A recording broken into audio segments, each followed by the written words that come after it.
આપ સૌ શ્રી ઠાકોરજીના સાનિધ્યમાં 4 પ્રકારથી પોતાના ભાવને, પોતાની ભક્તિને અને પોતાના હૃદયની આ સમર્પણની લાગણીને વ્યક્ત કરો છો. પહેલું દર્શન દ્વારા, બીજું કીર્તન દ્વારા, ત્રીજું સ્મરણ દ્વારા અને ચોથું સત્સંગ દ્વારા. તન અને મન, ધન તો આપ સમય સમય પર પ્રત્યેક જે દર્શન માટે આવે છે એ ધન પોતાની ક્ષમતા પ્રમાણે લક્ષ્મીપતિ પરબ્રહ્મ પરમાત્મા ભગવાન શ્રી કૃષ્ણને અર્પણ કરે છે. લક્ષ્મીજી તો એમના ચરણમાં બિરાજે છે.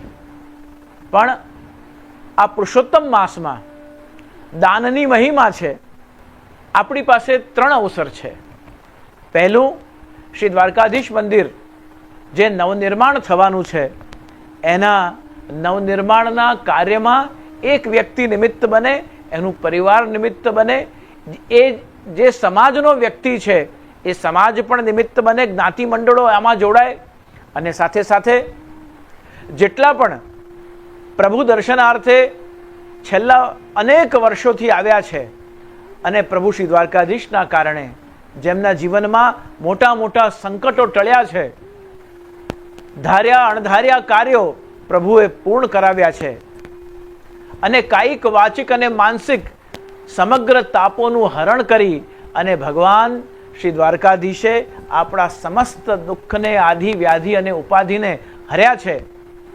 એવા શ્રી દ્વારકાધીશ પ્રભુના સંપૂર્ણ નવનિર્માણ પામનાર જે ભવન છે, જે નૂતન હવેલીનું નિર્માણ થવાનું છે, એમાં પ્રત્યેક પેલી સેતુબંધનમાં પર્વત ના ઉપાડાય, પથ્થર ના ઉપાડાય, પણ ખિસકોલીની જેમ જો એક એક રેતીની કણ પણ ઉમેરાશે તો આ ન્યૂજર્સીથી, શેરવિલથી, વોશિંગ્ટન એવન્યુથી આપણી યાત્રા પ્રારંભ થશે અને ગૌગલોકના દ્વાર સુધી આપણને એ આપેલું દાન, એ આપેલો ભાવ, એ સમર્પણ કરેલી આપણી ભક્તિ એ ક્યારે પણ વ્યર્થ જવાની નથી.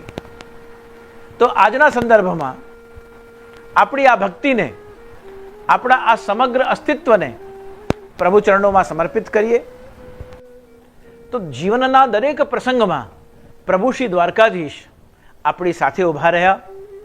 પ્રભુની આ અટપટી લીલા છે કે એ પહેલા કસોટી કરે, પછી જ્યારે પ્રભુ આપણા સમર્પણને, આપણી ભક્તિને, આપણી શરણાગતિને જ્યારે પરિપક્વ કરીને તપાસી લે, ત્યારબાદ પ્રભુ એના ઉપર સૌથી પહેલી કૃપા કઈ રીતે કરે? 4 રીતે પ્રભુની કૃપા થાય.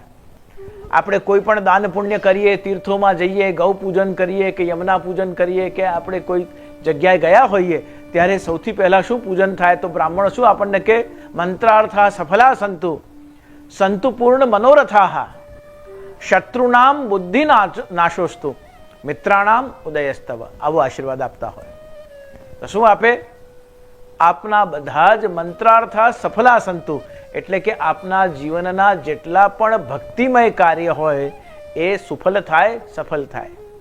સંત પૂર્ણ મનોરથાહ, અને આપે પોતાના માટે, પોતાના પરિવાર માટે, સમાજ માટે અને ધર્મ માટે જે સંકલ્પ કર્યા હોય તે સંકલ્પ પ્રભુ આપના પૂર્ણ કરાવે. શત્રુનામ બુદ્ધિ નાશોસ્તુ, અને જે આપનું અહિત વિચારે, જે આપના અશુભની પ્રતીક્ષા કરે, જે આપના ઉપર સતત વેર દ્રષ્ટિ રાખે, જે આપને સતત પોતાના રાગ, દ્વેષ અને ઈર્ષ્યાના કારણે જે સતત આપનું અને આપના પરિવારનું અનિષ્ટ ઈચ્છે છે, શત્રુનામ બુદ્ધિ નાશોસ્તુ, પ્રભુ આપ એને સજા ના આપતા, પણ એની બુદ્ધિ પરિવર્તિત કરજો, એની બુદ્ધિને નિર્મલ કરજો અને એને ખૂબ ભક્તિ આપજો કે એક અજાત શત્રુ બની કોઈના માટે શત્રુતા ન પાડે, વૈમનસ્ય ન રાખે, દ્વેષ ભાવ ન રાખે, દુર્બુદ્ધિ ન રાખે. શત્રુનામ બુદ્ધિ નાશોસ્તુ, મિત્રાણામ ઉદયસ્તવ, અને જે ઇષ્ટમિત્ર હોય, જે પરિવાર, સમાજ, ધર્મ અને વ્યવસાય સાથે જોડાયેલા હોય અને સતત એકબીજાના પૂરક બનીને અને જીવન સાથી તરીકે આપણને સહયોગ કર્યો હોય, પ્રભુ એવા મિત્રોના જીવનનું ભાગ્યોદય કરજો, એમને પણ અમારી પ્રાર્થના પહોંચે એવી કૃપા દ્રષ્ટિ એમના ઉપર રાખજો. તો જુઓ આપ વૈષ્ણવજનો, જે આપણે જીવનમાં વિચારીએ છીએ, આપણા થોટ પ્રોસેસનો પ્રભાવ બે જગ્યાએ પડે. જે આપણે વિચારીએ છીએ, જેવી રીતે આપણે કોઈને મેસેજ કરીએ, વોટ્સઅપ કરીએ, કે કોઈને મેસેજ કરી દઈએ, કે કોઈને ઈમેલ કરી દઈએ છે, તો આપણા વિચારો, આપણી ભાષા અને આપણી અભિવ્યક્તિ સામેવાળા વ્યક્તિ સુધી પહોંચી જાય છે. પણ આપણા વિચારોનો પ્રભાવ સ્વયં આપણા ઉપર પડતો હોય છે. આપણે શું વિચારીએ છીએ એના માટે આપણે જિમ્મેદાર છે, અને આપણે શું વિચારીએ છીએ એનું પરિણામ પણ આપણને જ પ્રાપ્ત થાય છે. એ સારો પણ હોઈ શકે, ખોટો પણ હોઈ શકે. તો વ્યક્તિના જીવનમાં જે ભક્તિનો પ્રવેશ થાય ત્યારે એના મનમાં કેવો સંકલ્પ થાય કે જ્યારે કોઈ પણ સેવા યજ્ઞ થતું હોય એમાં તનથી, મનથી અને ધનથી, જો આપ કોઈનું સારું ન કરી શકો તો કોઈને કમસે કમ આપણે નડીએ નહીં એટલી કૃપા તો એના ઉપર કરી જ શકાય છે. 3 રીતે એના ઉપર કૃપા કરી શકાય. એના માટે કોઈ પણ અનાપ શનાપ બોલવાનું બંધ કરીએ.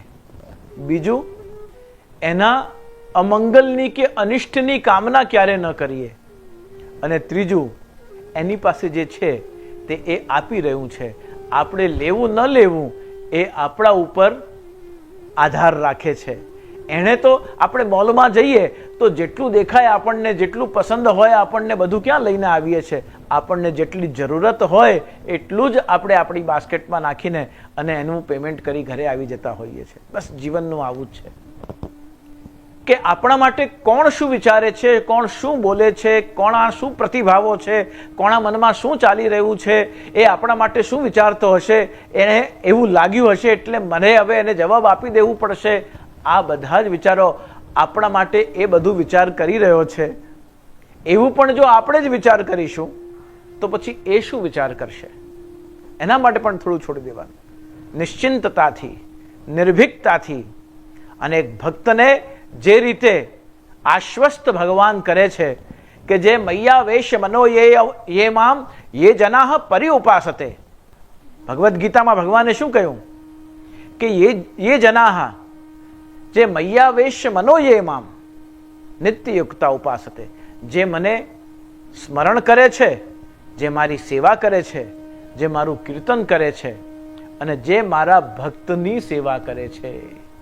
ભક્તની સેવા એટલે 4 પ્રકારે. ભગવાન કહે છે કે આવું કરનાર વ્યક્તિને હું ક્યારે પણ મારાથી અલગ સમજતો નથી, અને એ મારું અંશ છે એ તો એને ખબર છે, પણ હું એનો રક્ષક છું એ પણ એને હું જતાવતો નથી. અને પરોક્ષ રીતે આશીર્વાદ સ્વરૂપે એના પ્રત્યેક કાર્યની સફળતા પાછળ મારો પોતાનો આશીર્વાદ છે, મારો પોતાનો સહયોગ છે, મારા પોતાની એક કરુણા એના ઉપર છે. મૃત્યુ સંસાર સાગરાત. અને આ લોક જે મૃત્યુ લોક છે, જેને પૃથ્વી આપણે કહીએ છીએ, એ મૃત્યુ લોકના પણ દરેક કષ્ટમાંથી, આધિ વ્યાધિ અને ઉપાધિમાંથી એને મૃત્યુ પર્યંત, એના મૃત્યુ સુધી હું સંપૂર્ણ રીતે મારા શરણાગતને ક્યારે પણ તરછોડતો નથી. કસોટી થાય, કસોટી તો સુદામાની ન થઈ. કેટલો ઘનિષ્ઠ મિત્ર ભગવાનનો.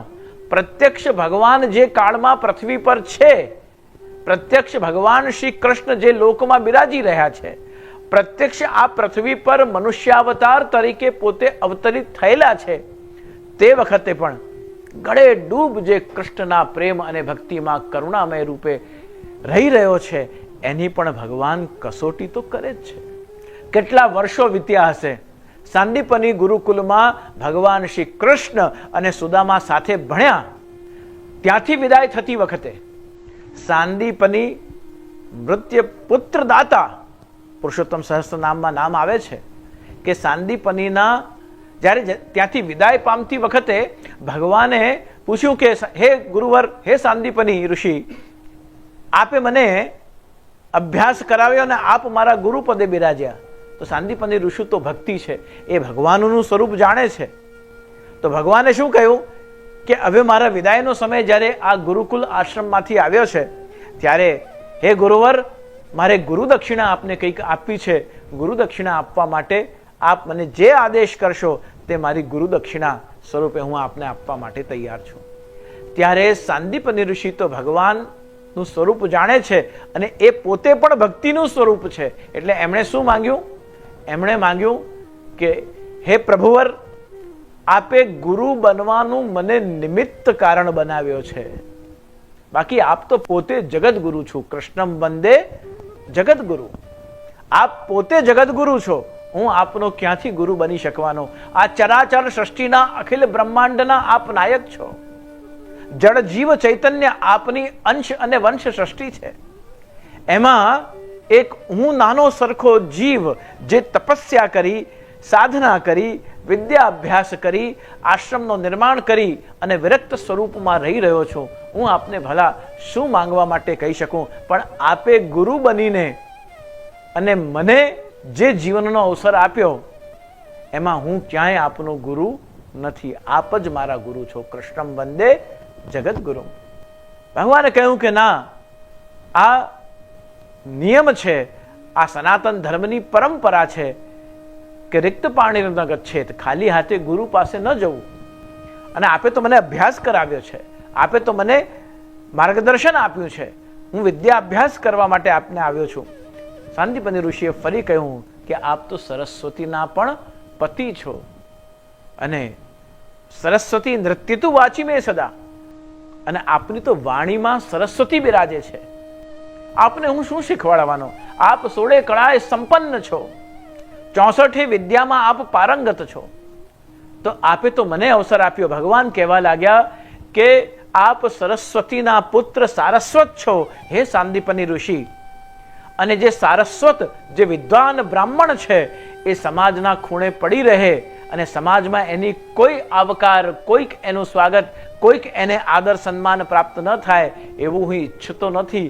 એટલા માટે આપને નિમિત્ત બનાવી હું સંસારને બોધ આપી રહ્યો છું કે જે સંસ્કાર અને શિક્ષણમાં વિદ્યા ગુરુ સ્વરૂપે આપણા છે, જે વિદ્યા રત્નો છે, જે સરસ્વતીના સારસ્વત પુત્રો છે, એ બધાનું સન્માન હું પણ દેશ આપ્યો કે સારસ્વતોનું, સરસ્વતીના પુત્રોનું, વિદ્વજ્જનોનું પ્રત્યેક ધર્માવલંબીએ સત્કાર કરવું, સન્માન કરવું.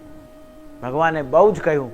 સાંદીપની ઋષિએ ખાલી એટલું જ કહ્યું કે હવે પ્રભુ આપ એટલો બધો આગ્રહ કરી રહ્યા છો તો બસ આ જીવનમાં આપે મારો આશ્રમમાં પધારી બિરાજ્યા.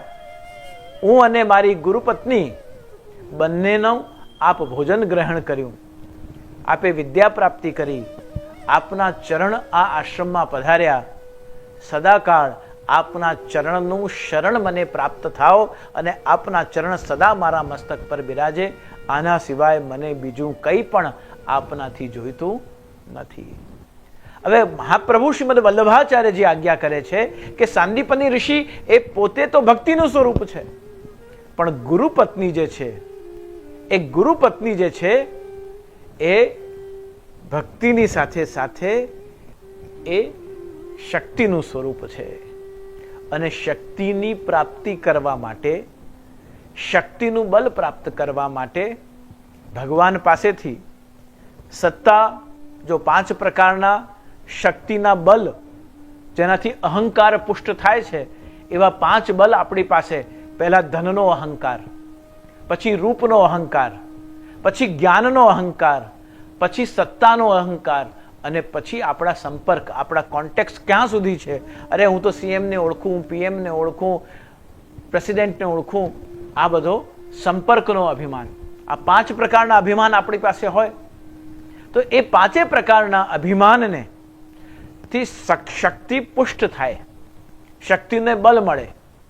પ્રાચીન કાળમાં જ્યારે યુદ્ધનો સમય આવતો ત્યારે એમણે સાધના કરીને અને જે દિવ્ય શક્તિ, દિવ્યાસ્ત્ર પ્રાપ્ત કરેલા હોય, કોઈ બ્રહ્માસ્ત્ર ચલાવે, કોઈ પાશુપતિ અસ્ત્ર ચલાવે, કોઈક નાગાસ્ત્ર ચલાવે, કોઈક અલગ અલગ પ્રકારથી અનેક બાણો, હજારો બાણ એક બાણમાંથી નીકળે એવા શસ્ત્રો ચલાવે.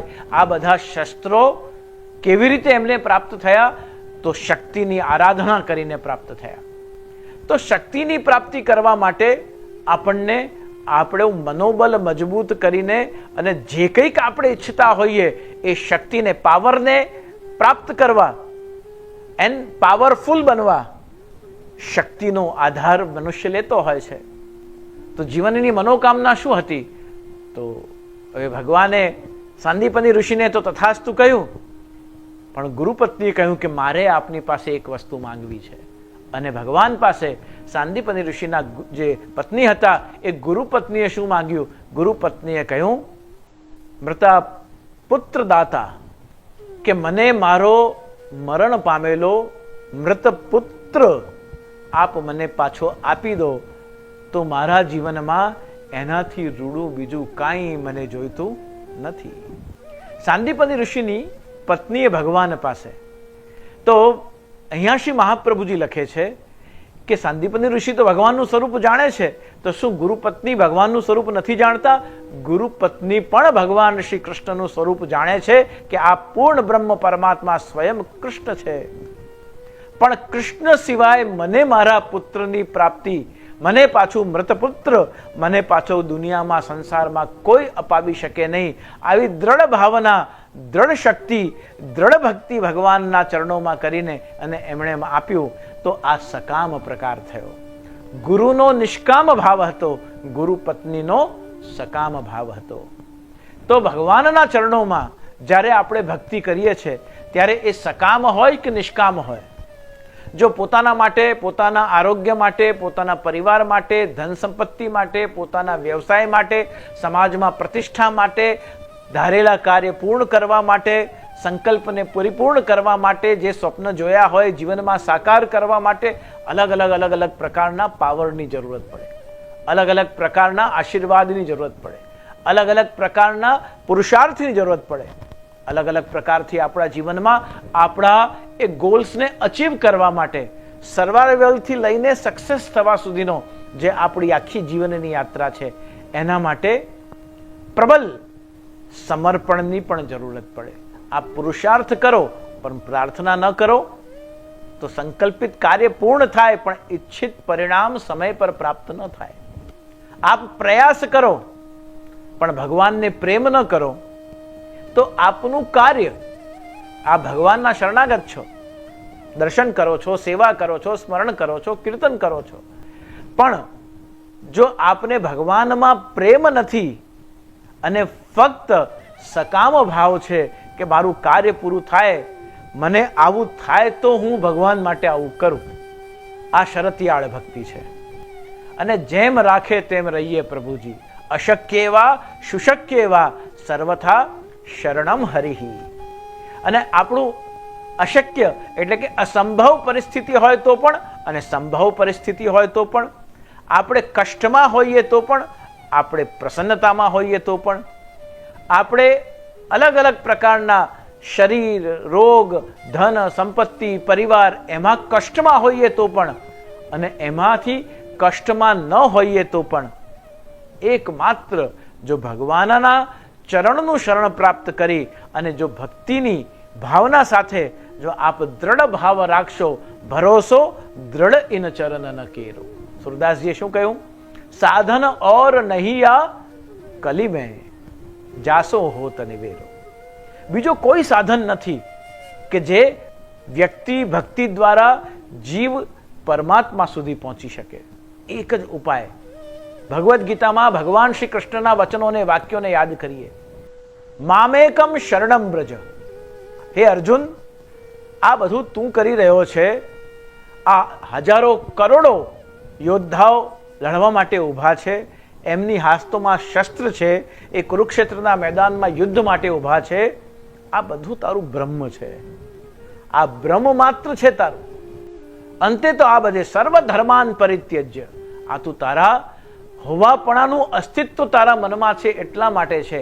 જે ક્ષણે તારા મનમાં એવો વિચાર આવશે કે કૃષ્ણ, આઈ એમ જસ્ટ એન ઇન્સ્ટ્રુમેન્ટ, હે કૃષ્ણ હું ખાલી પોપેટ છું, મૂળ શક્તિનો સ્ત્રોત અને મારાથી જે કંઈક સત્કર્મ થઈ રહ્યો છે, મારાથી જે કંઈક પુણ્યકર્મ થઈ રહ્યો છે, એ કરાવનારા તો પ્રભુ આપ છો. આ જો ભાવ દ્રઢ થઈ જાય, એટલા માટે ભગવાન અર્જુનને કહી રહ્યા છે કે સર્વધર્માન પરિત્યજ્ય મામેકમ શરણમ વ્રજ.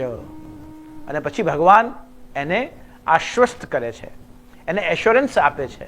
ભગવાન એને आश्वासन આપીને निर्भयता प्रदान કરી રહ્યા છે कि काय को डरता, मैं हूं न तेरे साथ, तू कहां अकेला है, मैं सारथी बन के तेरी जीवन की डोर में अपने हाथ में रख के बैठा हूं, तू कभी भी अकेला नहीं है. मामेकम शरणम ब्रज अहम त्वा सर्व पापेभ्यो मोक्षिष्यामि मा शुचः. તારાથી જ્ઞાત કે અજ્ઞાત, ઇન્ટેન્શનલી કે અનઇન્ટેન્શનલી, જાણી જોઈને કે પછી અજાણતામાં, તારાથી મન, વચન અને કર્મથી જેટલા પણ દોષ, અપરાધ કે પાપ થયા હશે, હે અર્જુન, એ બધાનો હું ભૂલાવી દઈશ. એ બધાનો જે ખોટો અનિષ્ટ પરિણામ છે, એ બધાનું જે અનિચ્છનીય પરિણામ છે, એ બધાનો જે દુષ્પરિણામ છે, એ બધું હું માફ કરી દઈશ, ભૂલાવી દઈશ, મટાડી દઈશ. મામેકમ શરણમ અહમ તો આ સર્વ પાપેભ્યો મોક્ષિષ્યામિ મા શુચઃ. તું એકવાર મારી શરણાગતિ સ્વીકારી લે, પછી તારા કોઈ પણ મન, વચન અને કર્મણા તારા આ બધા જ દોષ, અપરાધને હું સમાપ્ત કરી દઈશ. ત્યારે અર્જુનના મનમાં પણ ભાવ પ્રગટ થયો કે હું જાણું છું કે આપ વસુદેવ સુતમ દેવમ, આપ વસુદેવના પુત્ર છો. અને કંસ, ચાણૂર, મર્દનમ, આપે તો નાનપણમાં જ ચાણૂર, મુષ્ટિક અને કંસ જેવા મહાબલવાન વીરોને આપે ક્ષણભરમાં સમાપ્ત કરી દીધા. અને દેવકીના હૃદયને પરમાનંદ આપનારા કંસ, ચાણૂર, મર્દનમ, દેવકી, પરમાનંદમ.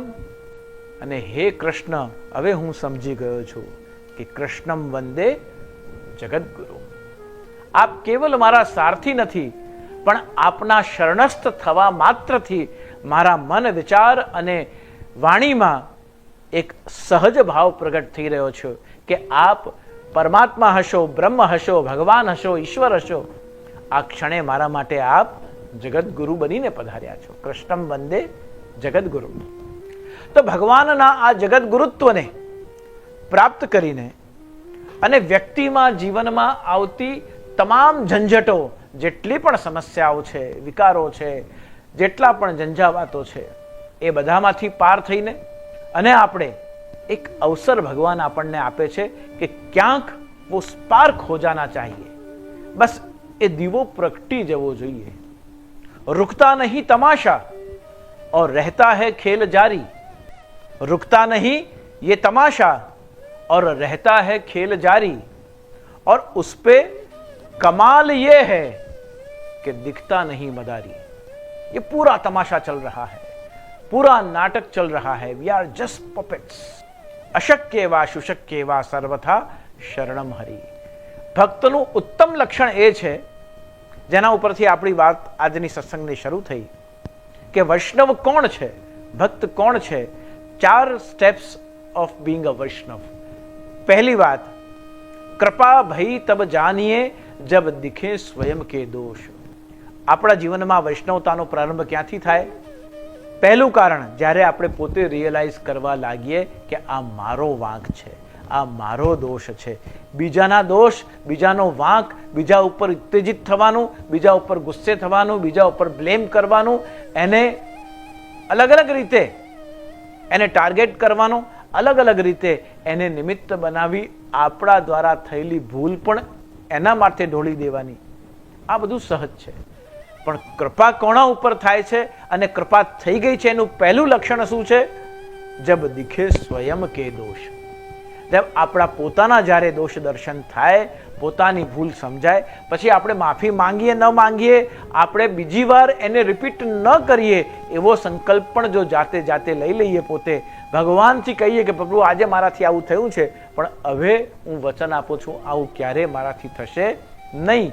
એવું આપણા વચ્ચે અને ભગવાન વચ્ચે જો આવી બિનશરતી પ્રેમની ભૂમિકાનો બીજ રોપાઈ જાય, તો સમજજો કે ભગવાનની કૃપા થયા વગર રહેતી. તો વૈષ્ણવજનો, બીજી ભૂમિકા શું છે? પહેલા તો આપણને પોતાની ભૂલો, પોતાના કસૂર દેખાય. જબ દિખે સ્વયં કે દોષ, એ પહેલી કૃપાનું કારણ. બીજી કૃપા આપણા ઉપર પ્રભુની થઈ રહી છે, એનું પરિણામ શું? તો આપણને પ્રભુ જે પરિસ્થિતિમાં રાખે એમાં પ્રભુ કે પ્રારબ્ધ જવાબદાર નથી. આપણા આ જન્મના કે અન્ય કોઈ જન્મોના કોઈક કર્મોનું કંઈક નડતર, કોઈક અવરોધ છે, કોઈક સ્પીડ બ્રેકર છે કે જેના કારણે અમુક મન, વાણી અને કર્મથી દેહ, રોગ અને પરિવારનું, સમાજ, વ્યવસાય અને આર્થિક રીતે ક્યાંક ને ક્યાંક કોઈ કષ્ટ, કોઈ કસોટી અથવા તો કોઈ કપરા સમયમાંથી આપણે પસાર થઈ રહ્યા છે.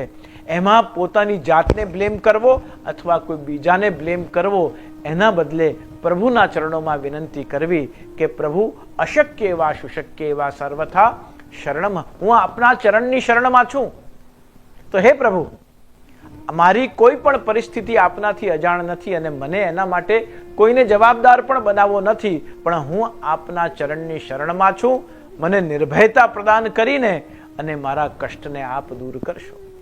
વિચલિત થયા વગર, કન્ફ્યુઝ થયા વગર, ડિપ્રેસ થયા વગર, એન્ઝાઇટીને બોલાવ્યા વગર અને કોન્ટ્રોવર્સીઝ ઊભી કરવાના બદલે સમાધાનના માર્ગ પર જ્યારે આપણે સોલ્યુશન્સ તરફ આગળ વધીએ છીએ, ત્યારે if you can turn your worries in worshipping, I am sure that Krishna can change your wars in blessings, your battles in blessings.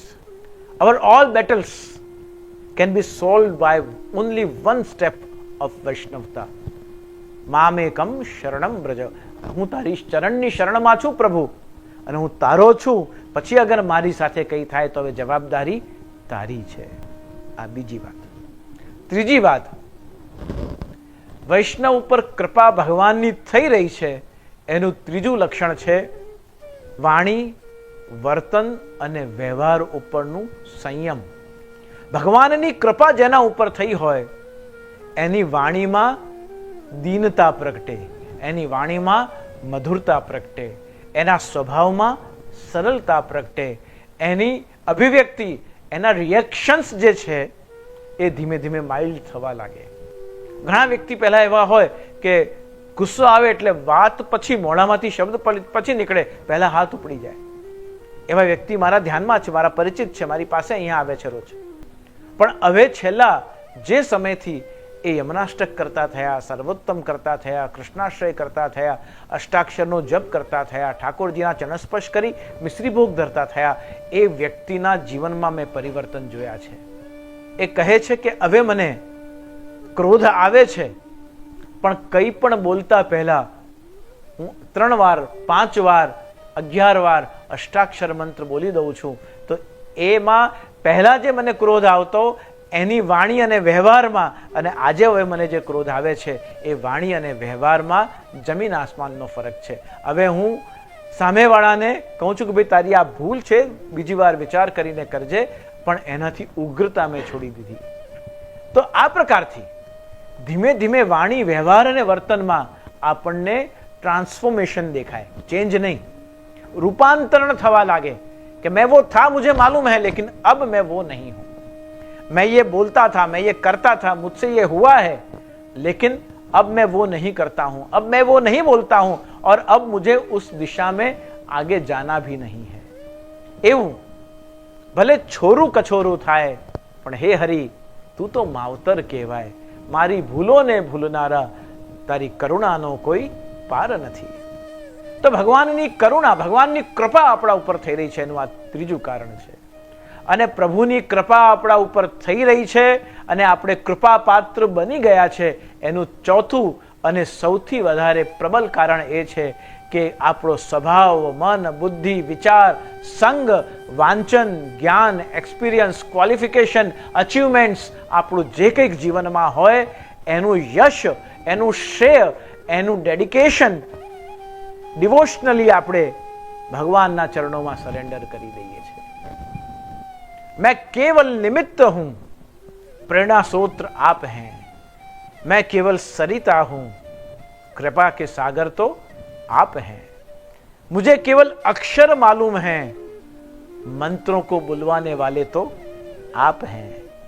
मेरे इस शरीर में 5 ज्ञानेंद्रिय और 5 कर्मेंद्रिय हैं, 11वां मेरा मन है, लेकिन इस शरीर को सेवा में लगाने वाले, सेवा में जोड़ने वाले मेरे शरीर में कितने कितने विकार भरे हैं प्रभु। मलमूत्रों से, स्वभाव से, वाणी व्यवहार और वर्तन से मैं कहीं भी आपके लायक नहीं हूं, फिर भी इस शरीर को आपने स्वीकार किया है। महाप्रभु जगत गुरु श्रीमद वल्लभाचार्य ने जब से ब्रह्म से संबंध करवाया, तब से प्रभु मैं आपके चरण की शरण में आया हूं, तो मेरे अवगुण चितना धरो, समदर्शी है नाम तिहारा। आवो भाव मનમાં રાખીને અને આ શરીર દ્વારા તનુજા સેવા એટલે કે ઠાકોરજીની પ્રેક્ટિકલી પોતાના માથે બિરાજતા શ્રી ઠાકોરજીની આપણે જગાવીએ, મિશ્રી ભોગ ધરીએ, શ્રૃંગાર કરીએ, સ્નાન કરાવીએ, વસ્ત્રો ધરાવીએ, માલાજી ધરાવીએ, પવિત્ર ધરાવીએ, ઠાકોરજીને ભોગ ધરીએ, જે આવડતા હોય તે કીર્તન કરીએ, જે આવડતી હોય તે સામગ્રી સિદ્ધ કરીને અરોગાવીએ, રાગ ભોગ અને શ્રૃંગારથી આપણે આપણા પ્રભુને જ્યારે રીઝવીએ છીએ, ત્યારે સાચા અર્થોમાં એ વૈષ્ણવતાને જાણતા હતા, પણ હવે જીવાનો પ્રારંભ થયો છે, જેમાં હવે અને ખાસ કરીને આફ્ટર 60s તો મને એવું લાગે છે કે પ્રભુએ આપણને સંસારમાં બધું જ આપ્યું હોય, ધનમ ધાન્યમ પશુમ બહુપુત્ર લાભમ સત સંવત્સરમ દીર્ઘમ આયુષ્ય, બધું પ્રભુએ આપણને આપ્યું હોય, પછી આપણા અને પ્રભુના રિલેશનશિપને સ્ટ્રેન્થન કરવાનો સમય પ્રારંભ થઈ ચૂક્યો છે। હવે આપણી પાસે જેટલો સમય છે એ સમયમાં ઠાકોરજીની નામ સેવા અને સ્વરૂપ સેવા કરવી જોઈએ, અને આ બંને કરવાની ઈચ્છા થાય તો સમજવું કે પ્રભુની પ્રત્યક્ષ કૃપા મારા ઉપર થઈ રહી છે, અને પ્રભુએ આ દેહને હવે નિમિત્ત બનાવી અને પોતાની સેવામાં સ્વીકાર કર્યો છે। આ દેહનો પ્રભુએ અંગીકાર કર્યો છે, આ દેહને પ્રભુએ પોતાના સેવા માટે હવે પોતે એપોઇન્ટ કર્યો છે, અને એ અવસર જ્યારે જીવનમાં આવે અને એવું કરવાનું મંગલ પ્રારંભ થાય, એ આપણા જીવનનો સૌથી મોટો મહોત્સવ છે।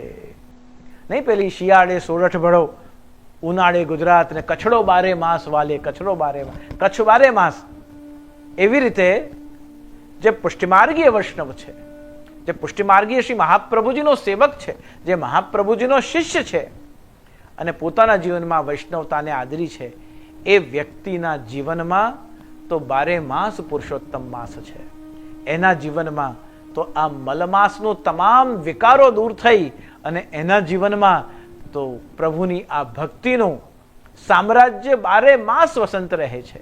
સદા રહત બારિશ ઋતુ હમ પર, તો પ્રભુની એ કૃપા વૃષ્ટિ જે છે, કરુણાનો જો વરસાદ છે, એ પ્રતિક્ષણ આપણા ઉપર વરસી રહ્યો છે। તો શ્રી દ્વારકાધીશ પ્રભુના સાનિધ્યમાં આપ સૌ આજે આ સુંદર સત્સંગમાં જોડાયા, અને 3 દિવસથી છેલ્લા આપ સૌ ખૂબ અતિ દિવ્ય અને ભવ્ય દર્શન કીર્તન સત્સંગ સ્મરણનો લાભ લઈ રહ્યા છો, તે માટે ફરી એકવાર શ્રી પંકજભાઈ શેઠને અને આ સેતુબંધન કરનાર એમની સાથેની આખી ટીમને કે અમે ભારત બેઠા બેઠા મધ્યરાત્રિમાં આપ સૌના પરોઢીએ દર્શન કરી રહ્યા છીએ, અને હવે ઠાકોરજી જાગશે થોડી વારમાં, એના પહેલા આપ સૌ વૈષ્ણવો સાથે મહાપ્રભુ શ્રી વલ્લભની આ વાણીને આપ સાથે શેર કરવાનો, આદાન પ્રદાન કરવાનો જે અવસર પ્રાપ્ત થયો છે, હૃદયમાં ખૂબ પ્રસન્નતા છે, અને ફરી એકવાર પ્રભુ શ્રી દ્વારકાધીશ પ્રભુને અને મહાપ્રભુ શ્રીમદ વલ્લભને, મહારાણી શ્રી યમુનાજીને વારંવાર વિનવીએ છે કે આપ સૌ સર્વે ભવંતુ સુખિનઃ, સર્વે સંતુ નિરામયઃ, સર્વે ભદ્રાણિ પશ્યંતુ, મા કશ્ચિત દુઃખ ભાગ ભવેત। આપ સૌ પરિવાર સહિત, આપના બાળકો સહિત અને એમના પણ બાળકો સહિત સ્વસ્થ રહો, સંપન્ન રહો, પ્રસન્ન રહો અને ભક્તિના રસમાં ડૂબેલા રહો, એવી પ્રભુ પ્રાર્થના સાથે આપ સૌને મારા ખૂબ ખૂબ અભિનંદન, મારી ખૂબ ખૂબ પુરુષોત્તમ માસની શુભકામનાઓ, અને ફરીવાર જલ્દી શ્રી દ્વારકાધીશ મંદિરમાં સનાતન ત્રિવેણીના મહોત્સવને લઈને મળીએ છીએ. ત્યાં સુધી આપ પ્રભુ શ્રી દ્વારકાધીશના દર્શન કરો, કીર્તન કરો, સ્મરણ કરો અને પ્રસાદ પ્રાપ્ત કરો. પુનઃ મારી અભિનંદનની ભાવના, શુભેચ્છાઓ પાઠવી વાણીને વિરામ આપું. શુભમ ભવતુ, કલ્યાણમસ્તુ. બોલો કૃષ્ણ કનૈયા લાલ કી જય. શ્યામ સુંદર શ્રી યમને મહારાણી કી જય. શ્રી વલ્લભાધીશ કી જય.